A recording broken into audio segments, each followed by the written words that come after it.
Welcome everybody to another episode of RM Sotheby's car show. My name is Peter Haynes and here I am in it's not a bunker, but it's a very, very big space.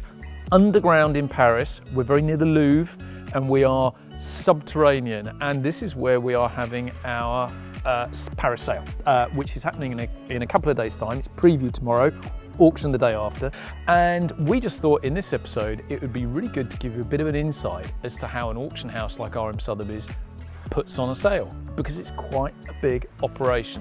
And the podcast crew spent a bit of time with our events manager, Emily Baker, where she explained how we create a sale from nothing, from a big open space. So sit back and enjoy.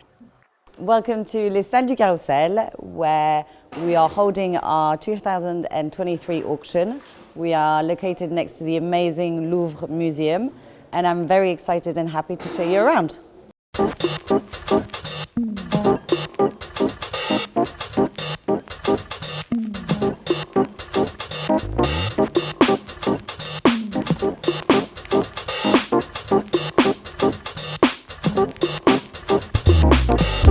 So my job at RM Sotheby's is officially events manager, and I look at a bare space and turn it into a finished auction. So obviously we have a final list of consigned cars, and we will work with the lineup team, the specialist team, to make sure all those cars get here safely and end up in the lineup team hands into the rooms. Usually it's quite straightforward. This venue is a bit more tricky, where we have a car lift. So it's one car at a time, which can take quite a few hours. So on this venue we have 48 hours to complete that job, which works very well when you have a team that works very well together. It takes around or more than 50 people to put an event like this together. All the different teams are needed. We all have, even if you don't see them all, we all will have an impact on organising this auction. The team here at RM Sotheby's is like a big family. We are all very close. We've all worked together for more than 10 years. And I consider our team a bit like a game of Lego. You have different colours and we get to put all those colours together and create something amazing. So we have an exciting delivery arriving. The Bugatti, the star of the show, the Bugatti Chiron Profilé. So I'm excited to come and have you guys here for it. Let's go and have a look. It is a big job because we have to work with the venue. It has its own deliveries. It's not always a private space like here. So we make sure we have a good schedule. We have our dedicated team, the client services that will look after the delivery schedule, and the lineup team who will look after the cars once we're on site. It is a big moment because it is the star of the show. It's also on the cover of our catalogue for Paris 2023. So we are very excited all to see it. Yeah. Most of us haven't seen it yet. When the cars arrive, the lineup team will obviously make it ready to go into the room. There are other teams involved, like the research team, who will check in the car, check all the parts. Some of the perks of the cars coming off the lorries are that you get to try and drive some of the cars, which is very exciting, especially trying cars that you haven't tried before. So that is a major perk. It is fun. We are walking in the underground space of the venue, which clients wouldn't see. We are about to go and get the Bugatti that has just arrived. It will be unloaded up here. They have a dedicated driver for it. As it's a one-of-one edition, we are happy to work with Bugatti to make sure this car is safe and delivered perfectly. Let's go. We're nearly there. Elle est dans ce camion-là? Non. Parce que pour moi, il était sur le rond-point, il m'a dit.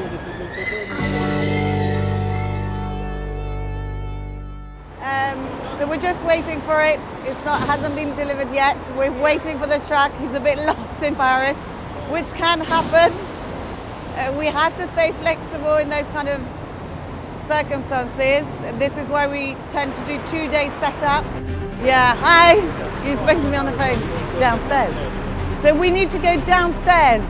Oh, Scooter, wait for me.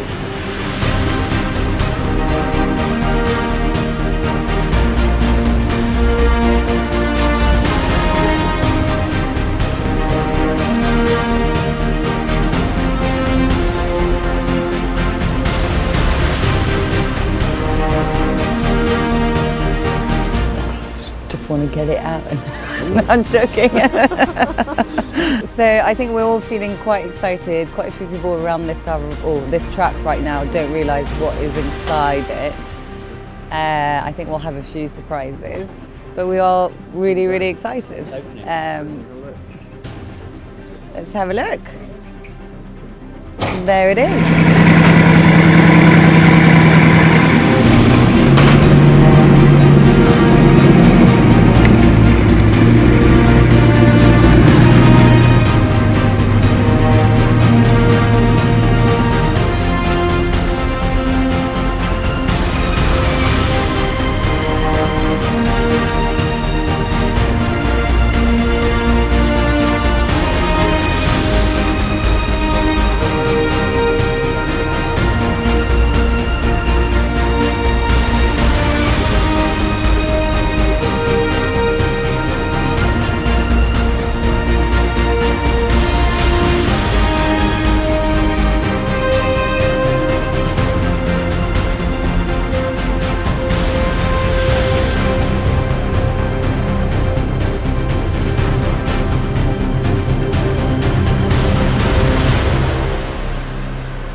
Every venue is different, so every auction room is different. We adapt in the best way we can. As you can see here, we are using the original wooden flooring to have our lovely auction in. So we have a podium right in front of the auctioneer's desk, and we have one lovely Lamborghini kids car that will be positioned right here in the center, in the midst of all the seating area. So the design side of making an auction happen is obviously everyone getting involved in the designs team, but also we try and use the venue or the area we are in as a bit of a theme. Each venue is so different and unique, and we like to use it to create something amazing.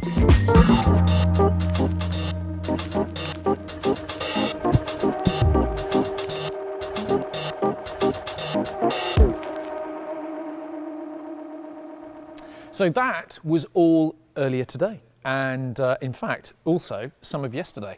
So it's quite a long process getting this auction set up. It's getting on a bit in the afternoon. I've got a drink, they've got a drink as well, and I've got Emily here sitting on the sofa next to me, and we're going to have a bit of a chat. And we've also got car specialist Felix Archer. So Emily, new venue, completely new venue. We've never been here. There's a car rolling behind you. It's a Facel Vega. See, I know my cars, Felix. You're not the only car specialist here. It's a grey Facel Vega.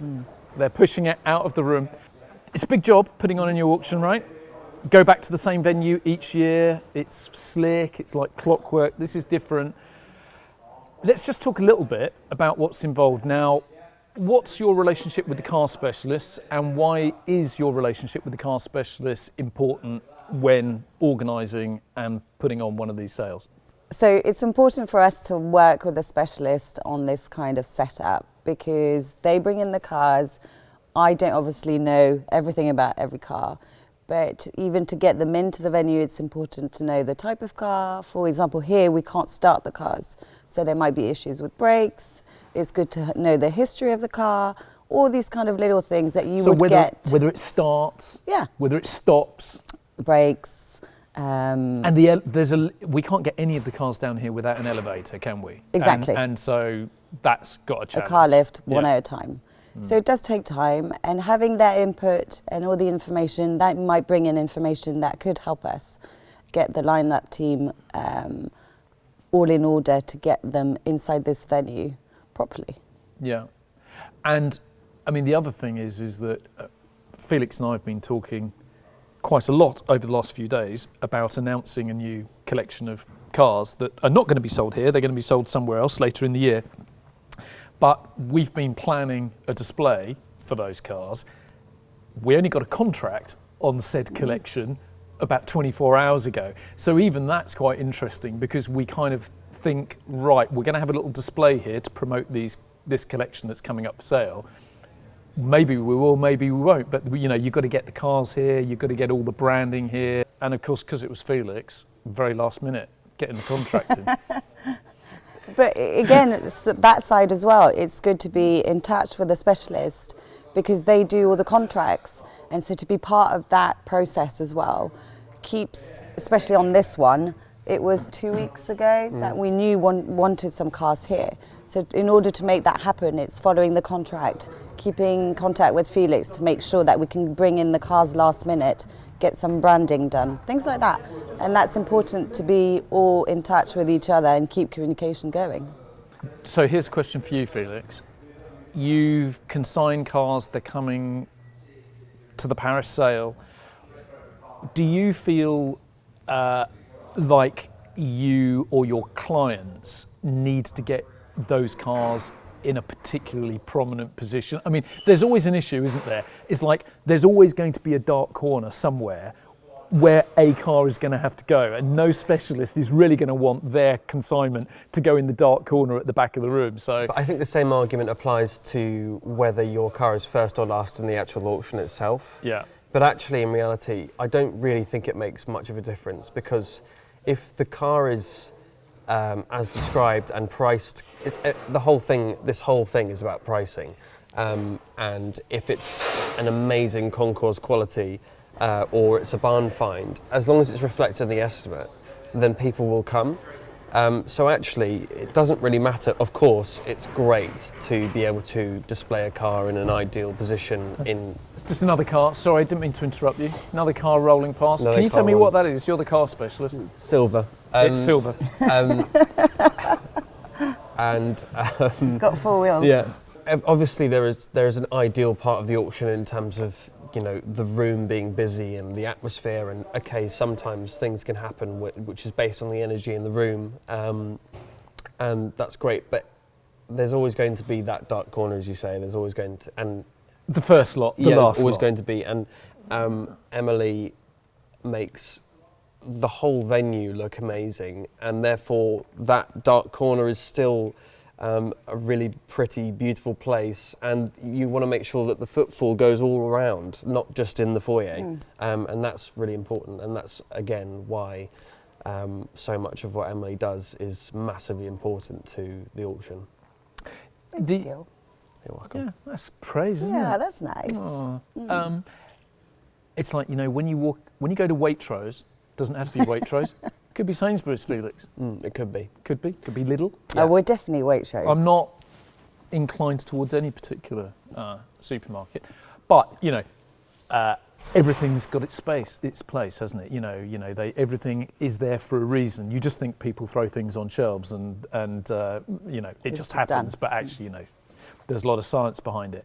But you talked about the flow. When you're setting up the room, you have to think about how people are going to be moving around the room, don't you? And particularly on sale day, there's going to be a lot of people. I mean, this is quite a big venue, so it's not so much of a problem here, but quite a lot of the time we're working in much smaller spaces, aren't we? So you've really got to think about where everything's going. You've got to allow, the cars need to breathe, so because people have got to move around them and be able to get in and out of them and open the bonnet and all of that stuff. But still, the cars don't just get scattered randomly, do they? There's a lot of thought that goes into No, that. there is thought, and you're right. You need to work with the space, but also allow space for the cars to work in this environment. And this is a luxury here. It's so big. We can spread the cars around quite a bit for them to have their own little moment each. It's like they have their own little show each in this room, for example. But smaller venues like London is tiny, but we made it work. I think it's finding the balance between having a good auction space, so all the seating area, the screen, we're quite good at doing big LED screen, and then also finding a nice space for the cars to be represented properly. Yeah, and this is our our third venue in Paris, isn't it? Yes. We were in one location for a long time. Quite a few years. And then had to move from there, and we had an emergency sort of COVID measure last year, and now we found this location. How long did it take you to identify this as a potential place for us to hold the sale? I mean, what's your start? You're thinking, okay, I need somewhere where I can get 100 cars in the middle of a major city. So how do you even start looking as to where you might find that space? So we started looking for a new venue from last February after our auction in Paris last year. It takes some time. We looked at quite a few, but we knew this space was kind of it. I think walking around here, you get that feeling. And you tend to know, when you find a venue, you know that it will work for us. We, as RM Sotheby's, tend to like venues that have a life, a history, and that's really important. I think it's nice to have cars in this environment. When you look around us, where it's beautiful. We're in the Louvre. Yep. Who can say that? So yeah, it does. I've got a question for you, and I don't know if you can answer it. Outside, like when you're walking in, it looks like an old ancient wall. It is. Is that an old ancient wall? It's the parts of, I knew you were going to ask this, it's the walls from the castle that used to be here. I think it's Louis XIV or Louis XVI that used to live in the castle here. And those are the foundations of it. See, I was looking at it and I was thinking, you know that sort of fake stone cladding you can put on a house? I was wondering if it was that. Or whether it was ancient stone. When people have a carbon fibre wrap on their car. Yeah, exactly. And I'm relieved to hear. It is. Because I was looking at it and I thought, the You can even see the wood at the bottom. Like it's really impressive. That's very cool. Yeah. Mm-hmm. And you see that Bugatti in front of that wall and you think, when would that ever happen? And we've made it happen. Only at RM Sotheby's, am I right? Exactly. Yeah. I've got a question for you now. Mm-hmm. Quick fire. Favourite auction venue that we've done an auction in Europe? Tricky question. There's two really. I think Place Vauban in Paris, the year we had snow, was probably my favourite. The tent nearly collapsed. I know, but it was still amazing. Yeah. And Villa Urba. Yeah. Going to work on a boat every morning is Lake pretty Como. amazing. Yeah. What about you, Felix? Probably Lake Como. It's so beautiful. If I was a Hollywood millionaire, a little bit like George Clooney, for example, who has or did have a villa at Lake Como, that is definitely where I would have a villa. It is amazing. That's one of my favourite places in the world. It's beautiful. And that is special. That is special. And we'll be there in May. And we will be there in May. No, I'm looking forward to that. Yeah, I think probably just for the scenic sort of aspect of Lake Como, that's definitely got to be the winner, I think. But they've all got, the thing is with the auctions, they've all got something quite unique and special. I mean, you can't go to Monaco and sort of not like Monaco, can you? Because it's just so mad. This year's Monaco and there's was the amazing. Racing going on, and you can hear the racing. Love that. We had our auction on the Circuit Paul Ricard last year, 2 years ago. That was pretty cool as well. That was cool. And that was good for the benefit of our listeners. That was the first time we'd ever done an auction on a race circuit. True. And particularly, so literally, pretty much on the tarmac of Paul Ricard circuit.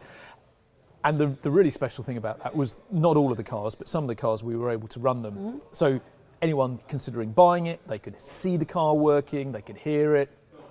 And that was great. And of course, it's probably going to be the subject of another podcast later in the year, but we're going to Le Mans in June, centenary auction. Very exciting. That's going to be mega, isn't it? It will be, and again, it will be an auction on the track, and we'll run hopefully all 24 cars. So that will be, I think, one to not miss. Although, I shot a video with one of the Le Mans cars. You did? Last week. It was 0 degrees in England, so it was very cold. Took 2 hours to start the car.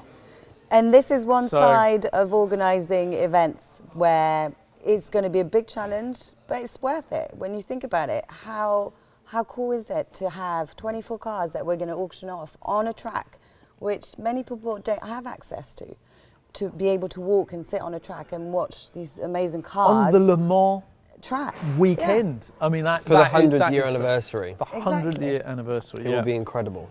So it's hard Well, to. Felix It's has a big raced at Le job. Mans. Le Mans we started again last February, and we're still not finished, but it will be worth it, and it's an experience. Yeah, and of course, by our standards, we're going to sell 24 cars. That's quite a small sale for us. Auction. Yeah, I mean, here we are. I mean, we haven't got 100 cars here, but it's pretty close. Yeah. This is big. I mean, we don't often do more than 100 cars, so 24 cars should be easy. But the logistics around that auction, behind that, are complicated, aren't they? But I think it's so interesting because we spend. Everyone has their role within the company, and the specialists. I'm just going to interrupt you. There's another car. What car is that, Felix? It's black one. That's black. Everyone has a very focused role within the company, and the specialists.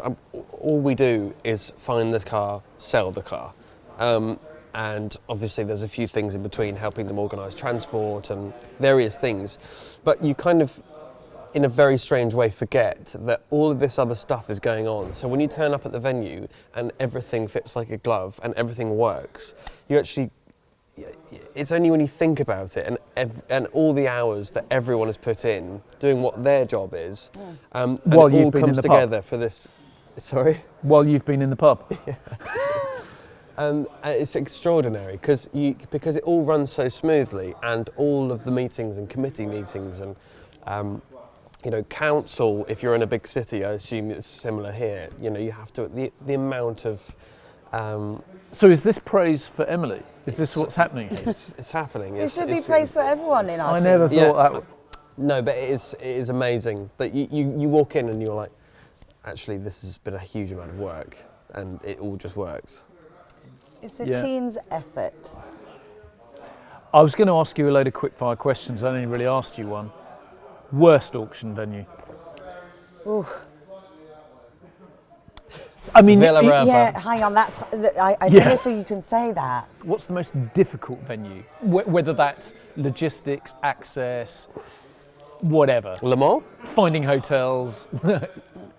At the moment, it probably is Le Mans because there are so many restrictions and There's it's no a hotels. new one. There's no hotels. We'll probably all end up camping, but I'm up for that. You're probably used to that. Yeah, Yeah. I don't mind. Felix, It's got to be have you ever been glamping camping to Le though. Mans? Not I went like camping with you in Le Mans. Oh my God, we did. Yeah. We did the glamping. Clearly an I don't experience want you the wanted kind to of- eradicate. I don't want the sort of tent that scouts you though. I mean, like I want a yurt. or Oh, something this is like what that. we had at Le We had Mans a this yurt. year. A yurt. You have a plug? You have a plug. So You have a plug? I can bring a TV. You can Good luck technically with bring that. a TV. And a generator to run a second TV. And are there like sort of sheepskin throws? No. Plastic flooring. Plastic flooring. I'm not Incredibly sure I'm into it. flammable experience. No, it's really good. Also, you're right next to the track. It was amazing. Yes. And that's part of as well of it's incredible what I'm able to do in my job is experiences like this. Yeah. It's going to the 24 hours of Le Mans to experience what is coming this year for us. Yeah. So I'm really lucky. But worst venue or tricky venue, for example, this year is probably this one because it's a new one. So you test a lot of things once you're on site. We have everything planned on paper, between the teams, everything set. But you also have to deal with a team from the venue that have got no idea who we are, however we work. And we all know internally that we work incredibly well together and mainly with other companies. But for a venue company, it's quite tricky to, right, we're bringing 90 cars and let us do it all. So it's adapting and making sure everyone work hand in hand and make it work. So let's just talk briefly about the crew. But how many crew have we got here? How many people? Whether On they're production and moving lineup? cars, AV, Yeah. all of that kind of stuff. So we've probably got Car 20 cleaning. people Yeah. doing production, lineup, AV, and they are like part of the family. They've all been, most of them, for more than 10, 15 years with us. Yeah. And that makes a huge difference. So we all know where we stand, we all get on really well. Everyone knows what they need to do when they're on site. So it's a rolling thing, and everyone is quite happy getting on with it. And we will help each other. Line-up will help AV will help production, and it's great to see. And obviously we do it better than any other auction house. We don't do, of course we do. I mean, it is the RM Sotheby's podcast, isn't I it? know. Yep. The rest of them. If you were to host an auction anywhere in the world, that Oh, we have Jesus, not- I need to think about these things. that we have not hosted an auction in, where would it be? Cool. I think I would try. This is a two-parter. This is Is the first it? part. Yeah. Okay. It would be great to try and get an auction venue, or an auction in general, somewhere. What about Spain or Portugal? We haven't, or Portugal we did, but Spain would be a really cool one. Have New you Yorker. watched the Beatles film Get Back? One of the great films of our time. How much time do they sit around talking about where they're going to do that gig? It's extremely We'll do it similar. in the desert, Yeah. we'll do it at the North Pole, we'll do it on the moon. Yeah, I Lapland. mean, the world's your oyster. We could do a skiing version of an auction. Yes, that would Where be did they end great. up? Savile Row. On On the roof. On a roof. on a lake, frozen lake auction. I would love to achieve that one day. A frozen would be- lake auction. yeah. Recipe for disaster. We'll just go straight through. My dream, if I won the lottery, would be to buy 3 Savile Row. That's the place with the rooftop. Really? Yeah, my dream. That's it. It's a lot of money, mate. Huge. It's Vast. Abercrombie and Fitch for a start, isn't it? Fitch. So thank you to Felix and Emily. We hope you enjoyed this episode. It's been a little bit different. We've not been blathering on about the car market and all of those sort of things that we quite often talk about. But yeah, we'll do that tomorrow. And but we always get asked a lot of times about how we put on an auction and the logistics behind it and the complexities of how it all happens and how the magic happens. So we thought it would be cool to show you. So I hope you've enjoyed it, and tune in next time for another episode of The Car Show.